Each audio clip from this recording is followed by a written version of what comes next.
खान से आपसे बात करनी। जी जी आयशा बोलें। मैं बेवा हूँ, मेरी वालदा भी बेवा है और कोई मेरा बहन भाई नहीं है। 3 साल का मेरा बेटा है।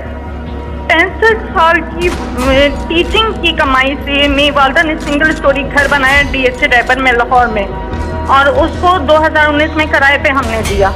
वो उन्होंने कब्जा कर लिया, SSP का भाई था, और नतीजा ये निकला कि मेरी वालदा ने इतनी टेंशन ली कि वो कैंसर पेशेंट डायग्नोज हो गई हैं। मेरे पास कफन के भी पैसे नहीं और मैंने बैंक से लोन लेकर अपनी वालदा का इलाज करवा रही हूँ। आप मुझे बताएं, बच्चे को पालूं, ऐसे लोगों के दूं मैं लोन के पैसे दूं? कम से कम मेरे पैसे तो मुझे दिलवाएं। पर आपको आगाह करें कि वजीर आजम इमरान खान को बराह रास्त फोन कॉल करके फरियाद करने वाली खातून को इंसाफ फराहम कर दिया गया।